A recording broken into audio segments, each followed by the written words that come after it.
வானவிஸ் football நம்ம சேனல்ல இன்னைக்கு நம்ம பார்க்க போறது ஜீரா ரைஸ் எப்படி செய்யறதுன்னு பார்க்கலாம். Do you want your kids to excel in reading and listening skills in English without mugging up through online? Come on, join your kids in Street Phonics Academy and feel the difference in learning. Very limited seats, grab the opportunity soon. சேனலை இது வரைக்கும் subscribe பண்ணாதவங்க subscribe பண்ணுங்க. கூடவே பக்கத்தில் இருக்க bell icon click பண்ணி ஆல்னு போட்டுக்கோங்க. ஸோ நான் ஃப்யூச்சரில் போடுற ரெசிபீஸ் உங்களுக்கு நோட்டிஃபிகேஷனில் வரும். இந்த ரெசிபி ரொம்ப ஈஸியான சிம்பிளான இன்க்ரீடியன்ஸும் கம்மியாக யூஸ் பண்ணக்கூடிய ரெசிபி. முதல்ல தேவையான அளவு நெய் சேர்த்துக்கோங்க. ஒரு 4லேருந்து 5 ஸ்பூன் அளவு சேர்த்துக்கலாம்.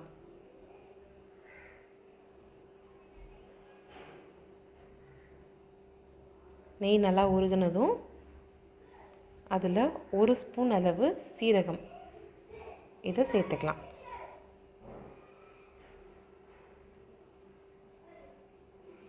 சீரகம் நல்லா பொரியட்டும்.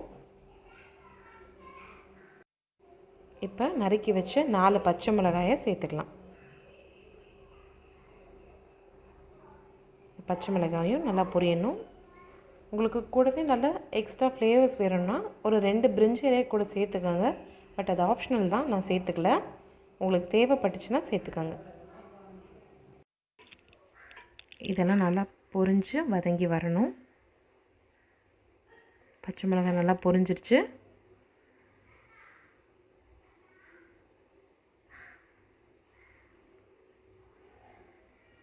இப்போ நம்ம தண்ணி சேர்த்துக்கலாம்.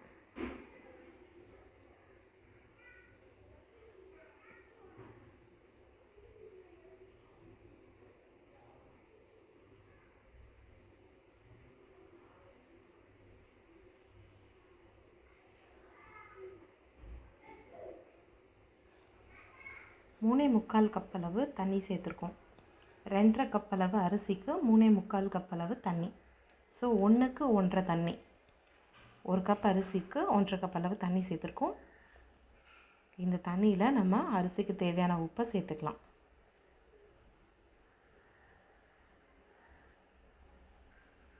அது கூடவே 1/2 ஸ்பூன் அளவு சீரக பொடி சேர்த்து நல்லா மிக்ஸ் பண்ணி விட்டுக்கலாம். 1/2 அன் ஹவர் ஊற வச்ச பாஸ்மதி அரிசி இதை தண்ணி எல்லாத்தையும் வடிச்சிட்டு மொத்தமாக அதில் சேர்த்துக்கலாம். ஸோ தண்ணி சென்டரில் கொதி வர ஆரம்பிச்சிடுச்சு. இப்போ நம்ம ரைஸு சேர்த்துக்கலாம்.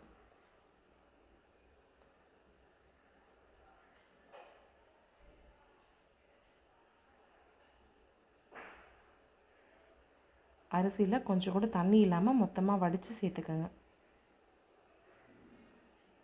சேர்த்துட்டு இந்த மாதிரி லேசாக கிளறி விட்டு ஒரு கொதி லேசாக வந்ததும் குக்கர் மூடியை போட்டு மூடிடலாம்.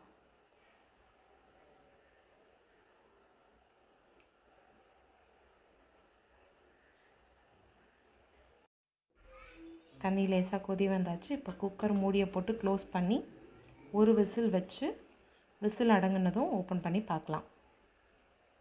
விசில் அடங்கிடுச்சு. இப்போ நம்ம ஓப்பன் பண்ண போகிறோம். ரைஸ் நல்லா குக் ஆகி வந்திருக்கு. தேவைப்பட்டதுன்னா 1 ஸ்பூன் நெய்யை மேலே லேசாக போட்டு மிக்ஸ் பண்ணி அப்புறமா சர்வ் பண்ணிக்கலாம். பட் நான் எதுவும் நெய் சேர்க்கலை, அப்படியே தான் சர்வ் பண்ண போகிறேன். இது கூட பன்னீர் பட்டர் மசாலா இல்லை க்ரீன் கிராம் கிரேவி அந்த மாதிரி எதாவது வச்சு சாப்பிடலாம். இந்த ரெசிபி செஞ்சு பார்த்துட்டு எப்படி வந்திருக்குன்னு எனக்கு கமெண்ட்டில் சொல்லுங்கள். ரெசிபி பிடிச்சிருந்ததுன்னா லைக் பண்ணுங்கள், உங்கள் ஃப்ரெண்ட்ஸ்க்கு ஷேர் பண்ணுங்கள், மறக்காமல் கமெண்ட் பண்ணுங்கள். தேங்க்ஸ் ஃபார் வாட்சிங்.